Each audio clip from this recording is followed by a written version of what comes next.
آپ جانتے ہیں کہ ماہ رجب المرجب کو وہ اعزاز حاصل ہے کہ جس میں ایک رات ایسی بھی آئی کہ اس میں نبی کریم صلی اللہ تعالی وبارک وسلم کے معجزات کا اس طرح اظہار ہوا کہ ایسا معجزہ پھر کسی کو بھی نصیب نہ ہوا، اور اس میں اللہ رب العزت کی اپنے حبیب کے ساتھ محبت کا اظہار بھی ہے کہ معراج کا شرف نبی کریم صلی اللہ تعالی وبارک وسلم کو بخشا گیا۔ 27 رجب المرجب کی رات ہے اور عرش اعظم سے سر لامکان سے اللہ رب العزت محب جو ہے وہ اپنے محبوب کو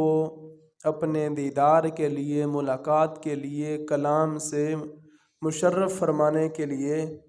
اپنے حبیب کو بلایا جاتا ہے۔ نبی کریم صلی اللہ تعالی وبارک وسلم آرام فرما ہے، جبرائیل امین جو ہیں وہ حاضر خدمت ہوتے ہیں اور ایک عجب ہی انداز سے حضور کے بارگاہ میں حاضر ہوتے ہیں اور اپنے نورانی لبوں کے ساتھ حضور کے قدمین شریفین کو بوسہ دے کر حضور کو بیدار کیا جاتا ہے۔ اس میں نبی کریم صلی اللہ تعالی وبارک وسلم کا ادب، احترام اور حضور کی شان، شوکت اور رفعت کا اندازہ لگایا جا سکتا ہے کہ جبرائیل امین تمام فرشتوں کے رسول ہیں، تمام سے افضل اور اعلیٰ ہیں، لیکن جب وہ حضور کی بارگاہ میں حاضر ہوتے ہیں تو کنڈی کھڑکانے کی بھی اجازت نہیں ہے اور بلا کر اٹھانے کی بھی اجازت نہیں ہے، بلکہ حضور کے قدمین شریفین کو اپنے لبوں کے ساتھ مس کر کے جو ہے وہ حضور کو بیدار کیا گیا۔ جب حضور بیدار ہوئے تو پیغام دیا گیا، سلام دیا گیا کہ اللہ رب العزت آپ کے ساتھ ملاقات کا مشتاق ہے اور آپ آج کی رات جو ہے وہ معراج کے ساتھ مشرف فرمائے جائیں گے، جس کا اظہار قرآن کریم میں ہے۔ سحر کا ذکر بھی ہے قرآن کریم میں، حضور کے معراج کے اشارے بھی ملتے ہیں۔ سبحان الذی اسریٰ بعبدہ، کتنی عظیم اور پاکیزہ ہے وہ ذات کہ جس نے سیر کرائی اپنے عبد خاص کو، اپنے عبد مقدس کو، اپنے پیارے بندے کو، لیلاً، رات کے ایک تھوڑے سے قلیل سے حصے میں، یعنی اس رات کا ابھی اختتام بھی نہیں ہوا کہ حضور جو ہے وہ معراج سے ہو کر واپس بھی تشریف لے آئے۔ من المسجد الحرام الی المسجد الاقصی، مسجد حرام سے حضور نے سفر کا آغاز فرمایا، سیر کا، اور مسجد اقصی تک جو ہے وہ حضور کی سیر ہے۔ حضور مسجد اقصی کی طرف جا رہے ہیں، انبیاء جو ہیں وہ آپ کی زیارت کے لیے راستے میں مشتاق ہیں، حضور کی زیارت کرتے ہیں، حضور انبیاء کو دیکھتے ہیں کہ کوئی نبی جو ہے وہ حضور پر درود و سلام پڑھ رہا ہے، کوئی کسی حالت میں ہے، کوئی نماز میں مصروف ہے۔ حضور مسجد اقصی میں پہنچتے ہیں، تمام انبیاء کرام مسجد اقصی میں پہلے سے حاضر ہیں۔ اب امامت کا جب وقت آتا ہے، جبرائیل امین جو ہے وہ نبی کریم صلی اللہ تعالی وبارک وسلم کو مصلی امامت پر کھڑا کرتے ہیں کہ حضور آپ اس مصلی کے مستحق ہیں، آپ کو اس امامت کا جو ہے وہ شرف بخشنا ہے، تو آپ تمام انبیاء کی جو ہے وہ امامت فرمائیں۔ کیسی پاکیزہ وہ نماز ہوگی کہ جس میں مقتدی سارے نبی ہیں، کیسا عظیم وہ امام ہوگا کہ جو امام الانبیاء ہے، سید المرسلین ہے۔ نبی کریم صلی اللہ تعالی وبارک وسلم نے وہاں پر جو ہے وہ نماز ادا فرمائی، نماز پڑھائی۔ انبیاء نے حضور کی جو ہے وہ معیت میں حضور کی اقتداء میں نماز ادا فرمائی، اور یہ حضور کا شرف ہے کہ تمام انبیاء کو حضور کی اقتداء کا جو ہے وہ شرف نصیب ہوا۔ یہ حضور کی شان شوکت ہے، اور اس میں جو انبیاء کے ساتھ وعدہ کیا گیا تھا کہ تم نے حضور پر ایمان بھی لانا ہے اور تم نے حضور کی مدد بھی کرنی ہے، تو تمام انبیاء نے حضور کے پیچھے ہاتھ باندھ کر جو ہے وہ اس چیز کا اظہار کیا کہ ہم حضور پر ایمان بھی لاتے ہیں اور ہم حضور کے پیچھے کھڑے ہیں، ہم حضور کی مدد کے لیے بھی تیار ہیں۔ تو اللہ رب العزت نے مسجد حرام سے مسجد اقصیٰ تک جو ہے وہ حضور کو سیر کرائی۔ پھر وہاں مسجد اقصیٰ سے آگے جو ہے وہ معراج کا سلسلہ شروع ہوتا ہے، اور سدرۃ المنتہا تک حضرت جبرائیل امین جو ہے وہ ساتھ ساتھ چلتے ہیں، اور ہر آسمان پر جو ہے وہ جبرائیل امین دروازہ کھٹکھٹاتے ہیں اور فرشتے پوچھتے ہیں کہ کون ہیں، تو جبرائیل امین بتاتے ہیں کہ میں ہوں، اور اللہ کا حبیب اور پیارا اور لاڈلا رسول ہے میرے ساتھ۔ تو مبارکبادیں دی جاتی ہیں اور سلامیاں دی جاتی ہیں، اور اس طرح جو ہے وہ مختلف آسمانوں پر مختلف انبیاء جو ہیں پھر استقبال کے لیے کھڑے ہیں۔ سدرۃ المنتہا تک جا کر جبرائیل امین جو ہے وہ رک جاتے ہیں۔ اب نبی کریم صلی اللہ تعالی وبارک وسلم خود جو ہے وہ آپ آگے، رفیع کا لفظ ہے، پھر آپ کو آگے اٹھایا گیا، آپ خود جو ہے وہ آگے بڑھے۔ جبرائیل امین سے جب کہا گیا کہ آپ آگے بڑھیں، کہا کہ نہیں، میرا جو ہے وہ یہیں تک مکان ہے، اس سے آگے جو ہے وہ میں نہیں بڑھ سکتا، اور آگے بڑھوں گا تو میرے نورانی پر جو ہیں وہ جل جائیں گے۔ اب جو نبی کریم صلی اللہ تعالی وبارک وسلم کو صرف بشر سمجھتے ہیں، ان سے سوال ہے کہ نورانی پروں والا جبرائیل امین جو ہیں وہ تو سدرۃ المنتہا تک جا کر رک گئے، لیکن جو امام الانبیاء ہیں، سید البشر بھی ہیں اور نور اللہ بھی ہیں، تو وہ آگے بڑھ رہے ہیں۔ کیوں کہ حضور کا نور جو ہے وہ جبرائیل امین کے نور سے زیادہ پاور رکھتا ہے۔ جبرائیل امین جو ہے وہ نوری ہیں اور حضور نور ہیں، اس وجہ سے جہاں جبرائیل امین کا جو ہے وہ پر جل رہا ہے اور آپ اس خطرے کی وجہ سے آگے نہیں بڑھ رہے، وہاں حضور کے نالین کو بھی کچھ نہیں ہو رہا، حضور کے لباس کو بھی کچھ نہیں ہو رہا، اور حضور جو ہیں وہ آگے اللہ کے حضور حاضر ہو رہے ہیں، جس کا اظہار قرآن کریم میں ہے ثم دنا فتدلی، کہ نبی کریم صلی اللہ تعالی وبارک وسلم اللہ کے حضور حاضر ہوئے، قریب ہوئے، پھر مزید قریب ہوئے، اور اتنا قریب ہوئے کہ 2 کمانوں کی مقدار جو ہے وہ پھر فاصلہ رہا، اور بلا حجاب جو ہے وہ اللہ رب العزت کا دیدار نصیب ہوا۔ اور یہ وہ اعزاز ہے کہ جو کسی بھی نبی کو نصیب نہ ہوا، کیونکہ آپ امام الانبیاء ہیں، سید المرسلین ہیں۔ باقیوں کو بھی معجزات دیے گئے، لیکن بلا حجاب دیدار کا جو اعزاز ہے، جو معجزہ ہے، وہ صرف اور صرف نبی کریم صلی اللہ تعالی وبارک وسلم کو ہی عطا ہوا۔ اور موسیٰ کلیم اللہ علیہ السلام، ان کو بھی کلام کا جو ہے وہ شرف نصیب ہوا، لیکن ان کے کلام کا انداز یہ ہے کہ موسیٰ کلیم اللہ جو ہے وہ خود چل کر یہ کوہ طور پر آئیں تو پھر جو ہے وہ اللہ کا کلام نصیب ہوتا ہے، اور ادھر نبی کریم صلی اللہ تعالی وبارک وسلم حبیب اللہ جو ہیں، ان کا مقام یہ ہے کہ خود جو ہے انہیں بلایا جاتا ہے کہ آپ خود میرے پاس چل کر آئیں۔ اور موسیٰ کلیم اللہ علیہ السلام وہ جب کلام کی چاشنی کو محسوس کرتے ہیں اور عرض کرتے ہیں کہ اے میرے پروردگار، مجھے اپنی زیارت سے مشرف فرما، اور میں کہ موسیٰ کلیم اللہ، آپ مجھے نہیں دیکھ سکتے، اور اگر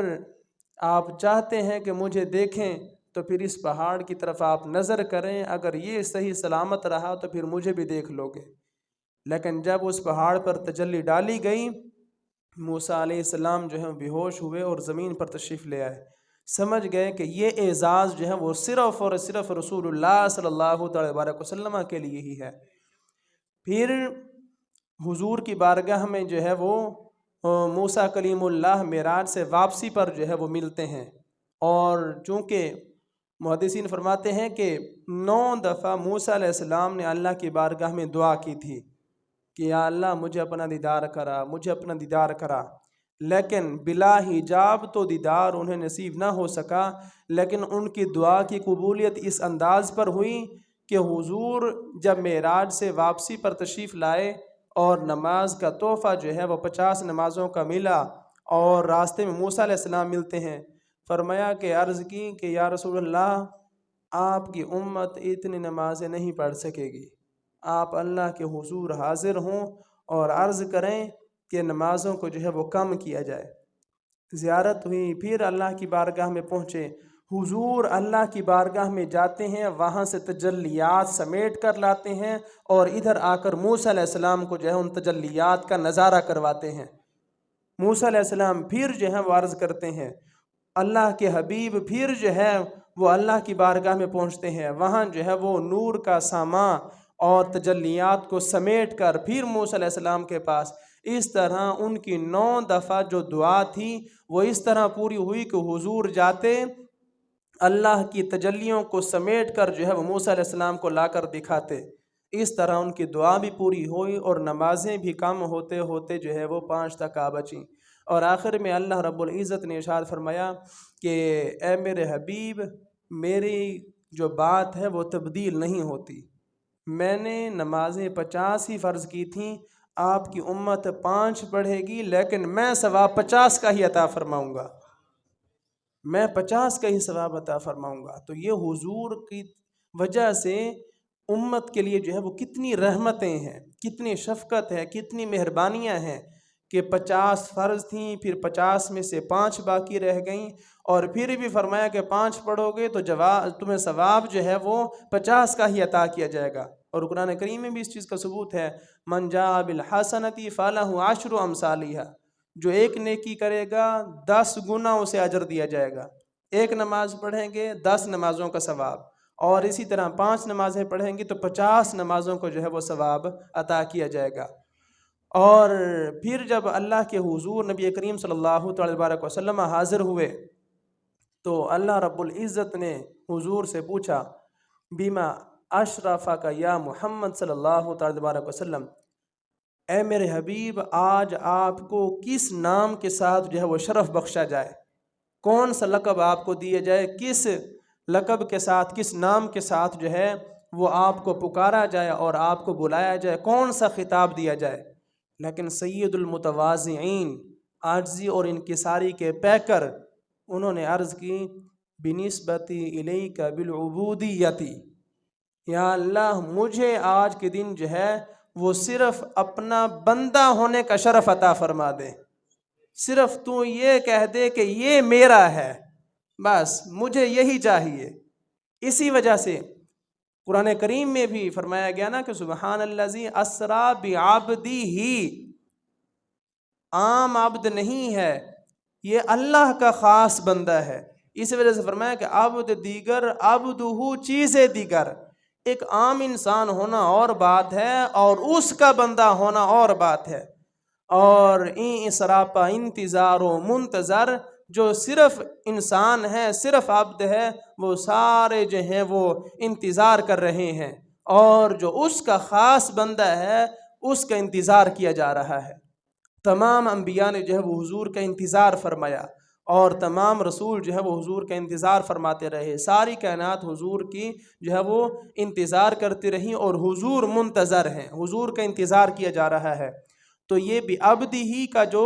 لقب ہے، جو شرف ہے، حضور نے خود اس کو مانگا ہے، اور اس میں بہت ساری حکمتیں ہیں، چونکہ موسیٰ علیہ السلام ہیں، دیگر انبیاء کرام ہیں، عیسیٰ علیہ السلام ہیں، عزیر علیہ السلام ہیں، ان کے معجزات کو جب ان کی امتوں نے دیکھا تو انہیں جو ہے وہ خدا کہنا شروع کر دیا، خدا کا بیٹا کہنا شروع کر دیا۔ لیکن حضور کو جو معجزات دیے گئے وہ ان سے بھی بڑھ کر ہیں۔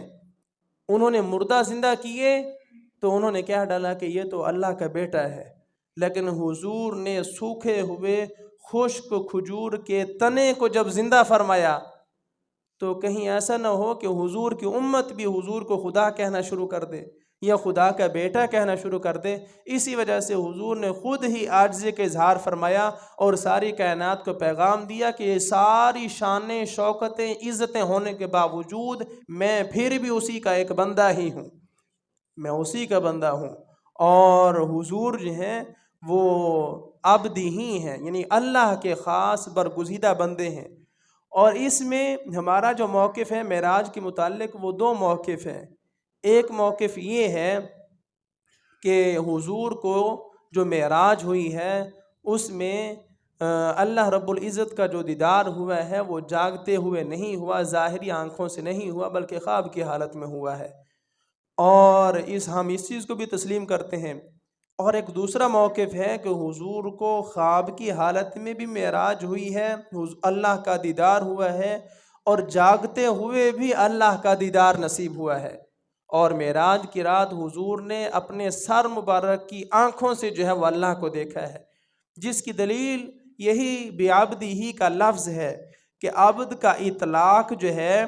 وہ روح مال جسم پر ہوتا ہے، جسم بھی ہو اس میں روح بھی ہو پھر وہ عبد ہے، اور اگر صرف روح ہے تو اس کو عبد نہیں کہا جائے گا، یا صرف جو ہے وہ جسم ہے روح نہیں ہے تو اس کو بھی جو ہے وہ عبد نہیں کہا جاتا۔ عبد کہا ہی اسے جاتا ہے جو روح مال جسم کا مرکب ہو، جسم بھی ہو اور ساتھ روح بھی ہو۔ تو اس سے ہمیں یہ دلیل ملتی ہے کہ اللہ رب العزت نے اپنے حبیب کو اپنا دیدار جو معراج کروائی ہے وہ روح بھی ساتھ تھی، جسم بھی ساتھ تھا، اور حضور بنفس نفیس جو ہیں وہ اللہ کی بارگاہ میں پہنچے اور اللہ کا دیدار کیا اور اللہ کی زیارت سے مشرف ہوئے۔ اور قرآن کریم آگے کہتا ہے کہ ہم نے جو آپ کو سیر کرائی ہے اس کا مقصد کیا ہے، لِنُرِيَهُ مِنْ آیَاتِنَا، تاکہ ہم اپنے آپ کو جو ہے وہ اپنی نشانیاں دکھائیں، ہم اپنی نشانیاں دکھائیں۔ اور اس میں ایک حکمت یہ بھی ہے کہ سابقہ جتنے بھی انبیاء گزرے ہیں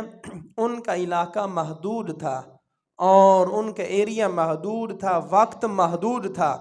اور حضور کی جو نبوت ہے، حضور کی جو رسالت ہے وہ غیر محدود ہے، اس کا علاقہ بھی محدود نہیں ہے، اس کا وقت بھی محدود نہیں ہے، کیونکہ حضور آخری نبی ہے، حضور کے بعد کوئی بھی نیا نبی نہیں آ سکتا۔ تو اس وجہ سے حضور کا وقت جو ہے وہ غیر محدود ہے، لامتناہی ہے، اس وجہ سے آپ کا ایریا بھی غیر متناہی ہے، زمین پر بھی آپ کی نبوت ہے، آسمان پر بھی آپ کی نبوت ہے، اور عرش اعظم تک جو ہے وہ آپ کی نبوت ہے۔ اس وجہ سے فرمایا کہ آپ وَمَا أَرْسَلْنَاكَ إِلَّا رَحْمَةً لِّلْعَالَمِينَ، تمام جہانوں کی سلطنت جو ہے وہ آپ کی رحمت کے سپرد ہے۔ تو آج آپ آئیں اور آپ جو ہے وہ آ کر اپنی ساری سلطنت کا نظارہ کریں۔ لِنُرِيَهُ مِنْ آیَاتِنَا، ہم آپ کو دکھائیں گے کہ ہم نے کیسی کیسی چیزیں جو ہیں وہ تخلیق فرمائی ہیں۔ اور پھر سابقہ انبیاء جتنے بھی تشریف لائے انہوں نے آ کر یہ پیغام دیا کہ اللہ ایک ہے، اللہ ایک ہے، اور جب انہوں نے کہا تو انہوں نے صرف وحی کو سن کر کہا، وحی کو سنا اور کہہ دیا کہ اللہ رب العزت ایک ہے۔ لیکن جب حضور کی باری آئی فرمایا کہ آپ کی اتنی عظیم سلطنت ہے اور اتنی وسیع جو ہے وہ آپ کی امت ہوگی، آپ آئیں اور مجھے دیکھیں اور پھر جا کر کہیں کہ اللہ ایک ہے،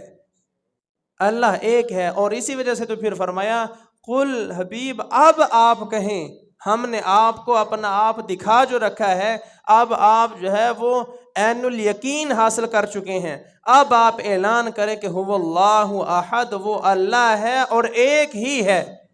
وہ ایک ہی ہے، یعنی میں اسے دیکھ کر جو ہے وہ کہہ رہا ہوں کہ وہ ایک ہے۔ صرف سنا نہیں ہے بلکہ میں نے دیکھا بھی ہے، اور دیکھ کر مجھے عین الیقین حاصل ہو چکا ہے کہ وہ معبود حقیقی جو ہے وہ ایک ہی ہے اور وہی عبادت کا مستحق ہے۔ تو اس وجہ سے حضور نے اللہ کو دیکھ کر اعلان فرمایا ہے کہ وہ اللہ ایک ہی ہے۔ باقی انبیاء جو ہیں وہ انہوں نے وحی کو سنا،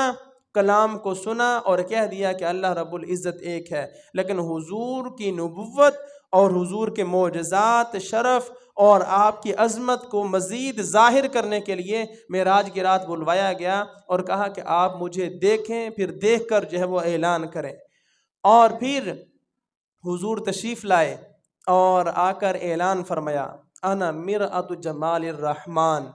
کہ میں رحمان کا جو ہے وہ آئینہ ہوں،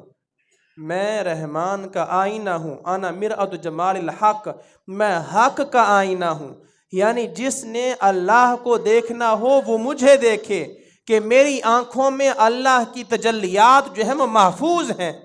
اور جس نے اس کی قدرت کا نظارہ کرنا ہو وہ مجھے دیکھے کہ اللہ رب العزت نے مجھے تمام کائنات سے جو ہے وہ افضل اور اعلیٰ اور اشرف فرمایا ہے،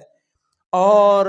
کائنات میں حضور کے اوپر جو ہے وہ کسی کو بھی برتری نہیں ہے، تمام سے برتر جو ہیں وہ حضور ہی ہیں۔ اللہ رب العزت کے بعد سب سے افضل ترین شخصیت جو ہے وہ نبی کریم صلی اللہ تعالی علیہ وسلم کی ذات گرامی ہی ہے۔ اور پھر معراج کی رات حضور نے تمام آسمانوں کی سیر فرمائی اور جنت کو بھی نظارہ فرمایا، جنت کو ملاحظہ فرمایا، دیکھا، اور دوزخ کو بھی جو ہے وہ آپ نے اس کا ملاحظہ فرمایا، اور اسی وجہ سے آپ نے آ کر اپنی امت کو جنتی نعمتیں بھی بتائیں اور دوزخ کی وعیدات اور دوزخ سے ڈرایا بھی صحیح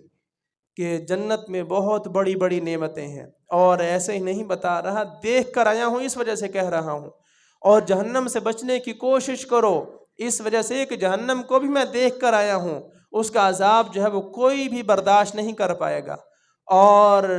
احادیث جو ہیں وہ بھری پڑی ہیں کہ مختلف گناہوں کے مختلف سزائیں جو ہیں وہ پہلے سے حضور دیکھ کر آئے ہیں کہ میں نے فلاں گناہ گار کو دیکھا، اس کو اس سزا میں جو ہے وہ مبتلا کیا گیا، فلاں گناہ گار کو دیکھا وہ اس سزا میں مبتلا تھا۔ حالانکہ اس میں ایک اور چیز کا اظہار ہے کہ ابھی جنت میں بھی نہیں گئے، دوزخ میں بھی نہیں گئے، لیکن جو کچھ ہونے والا تھا وہ حضور پہلے ہی دیکھ آئے ہیں۔ قیامت کے بعد جنہوں نے دوزخ میں جانا ہے اور اپنے گناہوں کے سبب جلنا ہے وہ قیامت کے بعد جائیں گے، لیکن حضور انہیں پہلے ہی دیکھ کر آئے ہیں۔ اس سے ہمارا ایک اور عقیدہ بھی ثابت ہوتا ہے کہ حضور کو علم غیب جو ہے وہ حاصل ہے، اور ما کان و ما یکون کا علم حاصل ہے، یعنی جو کچھ ہو چکا حضور اس کو بھی جانتے ہیں، اور جو کچھ ہونے والا ہے حضور اسے بھی جانتے ہیں، اور یہ اللہ رب العزت کی طرف سے عطا ہے۔ قیامت کے بعد جنتی جو ہیں وہ جنت میں جائیں گے، دوزخی دوزخ میں جائیں گے، لیکن حضور پہلے ہی دیکھ کر آئے ہیں، اور حضور نے دیکھ کر آ کر اپنی امت کو جو ہے وہ ڈرایا اور عذاب سے جو ہے وہ بچنے کی تلقین کی، نیکی کا جو ہے وہ حکم دیا، گناہوں سے بچنے کے جو ہے وہ آپ نے تلقین فرمائی۔ تو یہ حضور کا جو معراج کا واقعہ ہے یہ بے شمار معجزات کا جو ہے وہ مظہر ہے۔ پھر نبی کریم صلی اللہ تعالی علیہ وسلم راتوں رات جو ہے وہ واپس پہنچ آئے، حالانکہ آپ صبح بھی تو آ سکتے تھے۔ تو اس کا ایک بہترین جواب دیا کہ اللہ رب العزت نے حضرت جناب صدیق اکبر رضی اللہ تعالی عنہ کو جو صدیق بنانا تھا، کہ جب آپ واپس آئے تو حضور نے آ کر اپنی معراج کا اعلان فرمایا صبح، اور کافروں نے جب سنا تو دوڑے دوڑے حضرت ابوبکر صدیق رضی اللہ تعالیٰ عنہ کے پاس آئے کہ اے ابوبکر، ایک شخص ہے وہ کہتا ہے کہ میں رات کے تھوڑے سے حصے میں جو ہے وہ آسمانوں پر گیا ہوں اور میں سیر کر کے جو ہے وہ واپس آیا ہوں، کیا آپ اس چیز کو مانتے ہیں؟ فرمایا کہ یہ بتاؤ کہنے والا کون ہے؟ کہا کہ کہنے والے محمد رسول اللہ صلی اللہ تعالی علیہ وسلم ہیں۔ فرمایا کہ پھر میں اس چیز کی تصدیق کرتا ہوں، میں اس چیز کی تصدیق کرتا ہوں۔ تو حضور راتوں رات واپس آئے ہیں کہ اللہ نے حضرت صدیق اکبر رضی اللہ تعالی عنہ کو تصدیق کا جو ہے وہ شرف عطا فرمانا تھا، اس وجہ سے راتوں رات جو ہے وہ حضور تشریف لے آئے۔ اور یہ جو رات کا تھوڑا سا حصہ ہے، یاد رکھیں کہ اس میں ساری کائنات کے نظام کو روک دیا گیا تھا۔ اس وجہ سے آپ نے سنا ہوا ہے کہ کنڈی جو ہے وہ بھی ہل رہی ہے جب حضور واپس آئے ہیں، حضور کا بستر مبارک جو ہے وہ بھی ویسے کا ویسا ہی گرم ہے، اور جہاں پر وضو فرمایا وہ پانی بھی ویسے ہی جاری ہے۔ کیوں کہ نبی کریم صلی اللہ تعالی وبارک وسلم جو ہیں وہ اس کائنات کی جان ہے۔ جیسے ہی حضور اس کائنات سے باہر نکلے اور اللہ کے حضور حاضر ہوئے، ہر چیز کو وہیں پر روک دیا گیا، اور ہزاروں سال گزرے اور نظام جو ہے وہ رکا ہوا ہے۔ حضور واپس آئے، پھر وہیں سے جو ہے وہ کائنات کو آگے چلا دیا گیا۔ یہ حضور کا معجزہ ہے کہ آپ کے بغیر ہم اس کائنات کو آگے نہیں چلائیں گے۔ آج بھی جو کائنات چل رہی ہے یہ حضور کی وجہ سے ہی چل رہی ہے، اور یہ میں خود نہیں کہہ رہا، قرآن کریم میں ہے وَمَا كَانَ اللَّهُ لِيُعَذِّبَهُمْ وَأَنْتَ فِيهِمْ، میرے حبیب آپ ان میں موجود ہیں، اس وجہ سے میں ان ساروں کو تباہ و برباد ملیا میٹ نہیں کروں گا۔ آج بھی جو یہ نظام چل رہا ہے یہ حضور کی وجہ سے ہی چل رہا ہے، اور جو معراج کی رات نظام رکا تھا وہ بھی حضور کی وجہ سے ہی رکا تھا۔ حضور زمین پر ہیں تو نظام چل رہا ہے، حضور زمین سے جو ہے وہ عرش کی طرف بڑھے ہیں، زمین کا نظام وہیں پر رک گیا ہے۔ جو کنڈی ہل رہی ہے وہ رکی نہیں، وہ یہ وہیں پر جو ہے وہ ہل ہی رہی ہے، اور جو پانی جاری ہے وہ جاری ہی رہی ہے، وہ ٹھہر نہیں سکتا، اور جو بستر گرم ہے وہ گرم ہی رہے گا، وہ ٹھنڈا نہیں ہو سکتا۔ کیوں کہ جان ہے وہ جہان کی، جان ہے تو جہان ہے، وہ جو نہ تھے تو کچھ نہ تھا،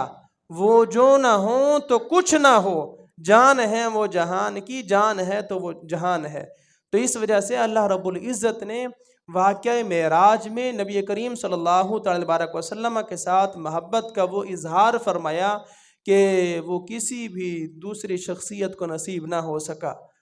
اور باقی انبیاء جو ہیں وہ صرف کلام کے ساتھ مشرف کیے گئے، لیکن حضور دیدار کے ساتھ مشرف کیے گئے۔ ایک موقف ہے کہ حضور نے جو دیدار کیا ہے وہ خواب کی حالت میں کیا ہے، لیکن یاد رکھیں کہ حضور کا جو معراج کا واقعہ ہے یہ مختلف دفعہ ہوا ہے، کوئی ایک دفعہ نہیں ہوا، کئی دفعہ حضور کو خواب کے عالم میں دیدار ہوا ہے، اور جاگتے ہوئے بھی اللہ کی زیارت جو ہے وہ حضور نے معراج کی رات کی ہے۔ تو حضرت عائشہ صدیقہ رضی اللہ تعالی عنہ کی جو روایت ہے کہ حضور نے خواب کی حالت میں اللہ کا دیدار کیا ہے، تو وہ خواب والی معراج کا ذکر ہے،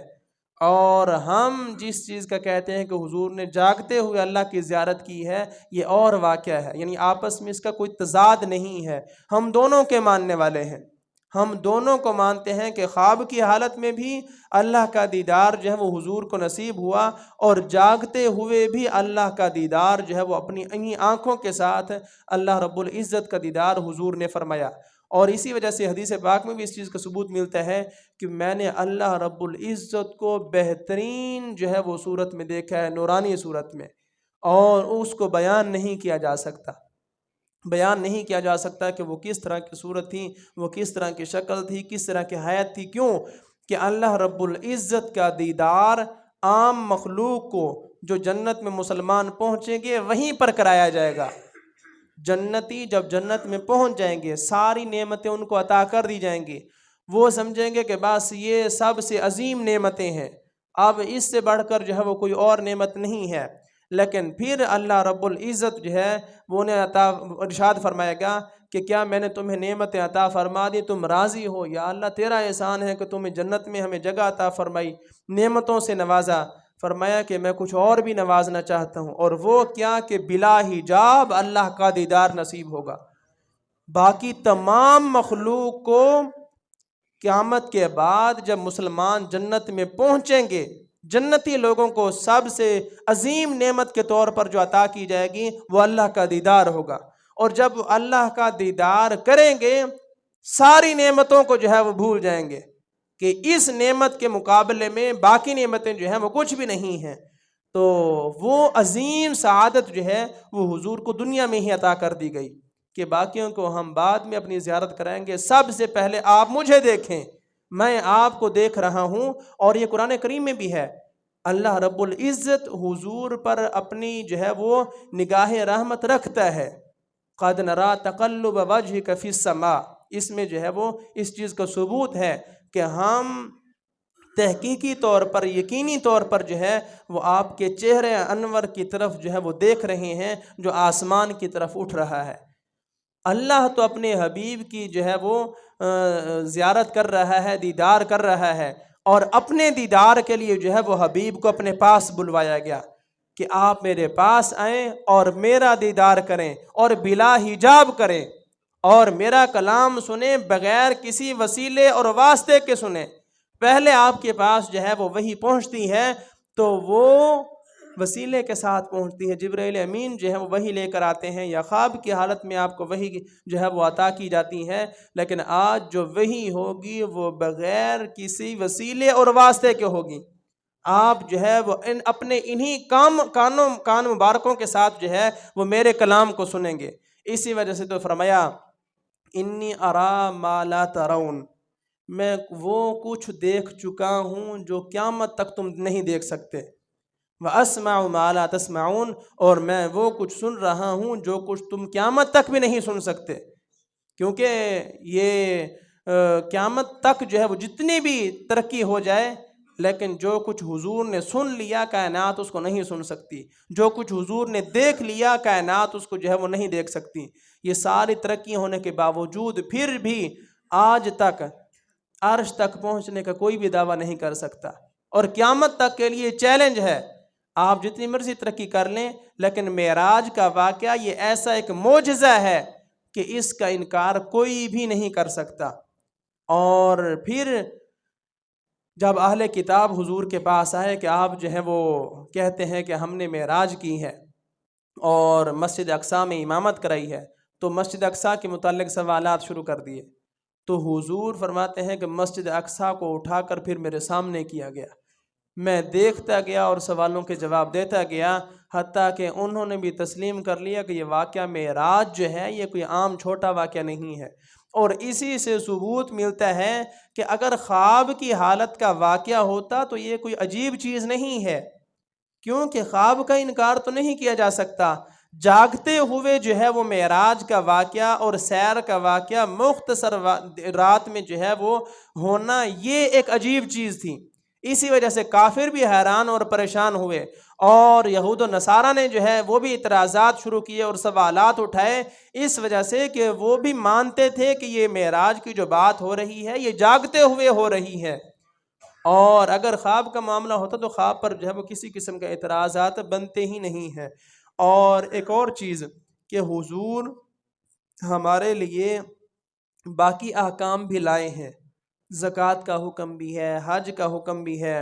اور اسی طرح روزوں کا حکم بھی ہے، وہ سارے احکام زمین پر ملے ہیں، لیکن نماز وہ عظیم سعادت والی چیز ہے کہ یہ عطا فرمانے کے لیے عرش پر جو ہے وہ بلوایا گیا کہ آئیں ہم آپ کو جو ہے وہ تحفہ دیں، اور وہ تحفہ کیا ہے؟ وہ نماز۔ اور حضور نے خود معراج فرمائی، آتے ہوئے اپنی امت کے لیے معراج کا طریقہ لیتے آئے، اور فرمایا کہ الصلاۃ معراج المومنین، تم بھی اگر معراج کرنا چاہتے ہو تو اس کا ایک ہی طریقہ ہے کہ نماز کی پابندی کرو۔ نماز جو ہے وہ مومن کی معراج ہے، اور نماز میں مومن کا سکون ہے۔ تو ہم کوشش کریں ہم حضور کے معراج کا ذکر بھی سنیں اور نماز کی پابندی بھی کریں۔ اگر خدا نخواستہ نمازیں رہ گئی ہیں ان کو قضا کریں، اور ایسے ہی ان کو چھوڑ نہ دیں۔ اگر کسی کی نماز قضا ہو جائے تو یاد رکھیں کہ فرض اور واجب اس کی جو ہے وہ قضا ضروری ہے، فرض اور واجب۔ مثال کے طور پر کسی کی فجر کی نماز قضا ہو گئی ہے اور وہ ظہر کے بعد اس کو ادا کرنا چاہتا ہے، صرف 2 فرض پڑھ لے، اور اسی طرح ظہر کی قضا ہو گئی ہے 4 فرض پڑھ لے، عصر کی قضا ہو گئی ہے 4 فرض پڑھ لے، مغرب کی قضا ہو گئی ہے 3 فرض پڑھ لے، عشاء کی قضا ہو گئی ہے 4 فرض اور 3 وتر پڑھ لے۔ یہ اس طرح اپنی قضا نمازوں کو پورا کریں، کیونکہ فرائض کے متعلق پوچھا جائے گا، اور باقی سنت اور نوافل جو ہیں وہ آپ کے لیے یوں سمجھیں کہ ایک بخشش کا ذریعہ ہے اور وہ فائدہ مند چیز ہے، لیکن اس کی قضا لازمی نہیں ہے۔ کوئی ادا کرے تو ہو جائے گی لیکن لازمی اور ضروری نہیں ہے۔ اس وجہ سے ہم اپنی نمازوں کی طرف بھی توجہ دیں۔ اگر ہماری نمازیں ضائع ہو رہی ہیں تو خدا را ہم اللہ کے دیے ہوئے تحفے کی قدر کریں۔ ہم اگر نماز نہیں پڑھتے تو سوچیں کہ ہم کتنا بڑا جرم کر رہے ہیں کہ اللہ نے اپنے حبیب کو عرش پر بلوا کے جس عظیم تحفے کو عطا فرمایا، اور پھر 50 دیں، 50 میں سے 5 باقی رکھیں، 5 پر بھی کہا کہ 5 پڑھو گے تو 50 کا ثواب دوں گا۔ اگر ہم پھر بھی نہ پڑھیں تو پھر کتنی بڑی ہماری بدقسمتی ہے۔ ہم اپنی نمازوں کی فکر کریں اور اپنے گھروں میں اپنے اہل کو جو ہے وہ حکم کریں، اور قرآن کریم میں بھی حکم ہے کہ آپ خود بھی نماز پڑھیں اور اپنے گھر والوں کو بھی نماز کی تلقین کریں۔ آپ کی ذمہ داری ہے آپ کہہ دیں کہ نماز کا ٹائم ہو چکا ہے، نماز پڑھیں، اور کسی کو زبردستی نماز پر قائم کرنا، اس چیز کو کوئی بھی مکلف نہیں ہے۔ کہہ دینا کہ نماز کا ٹائم ہو گیا، نماز پڑھیں، اپنی اولاد کی تربیت کریں، انہیں بتائیں کہ نماز مومن کی معراج ہے۔ نماز میں جو ہے وہ حضور نے فرمایا کہ میری آنکھوں کی ٹھنڈک جو ہے وہ نماز میں رکھی گئی ہے۔ قرۃ عینی فی الصلاۃ، یعنی قیامت تک لوگ اگر میری آنکھوں کو ٹھنڈا کرنا چاہتے ہیں تو وہ نماز پڑھیں۔ صدیاں گزر گئی ہیں، آج بھی اگر امتی چاہتا ہے کہ میں اپنی نبی کی آنکھوں کو ٹھنڈا کروں، وہ نماز پڑھے۔ جیسے جیسے وہ نماز پڑھ رہا ہے وہ یوں سمجھے کہ میں نے اپنی نبی کی آنکھوں کو ٹھنڈا کر رہا ہوں۔ تو ہم معراج کے ساتھ جو معراج کا عظیم تحفہ ملا اس کی قدر کرنے کی بھی کوشش کریں۔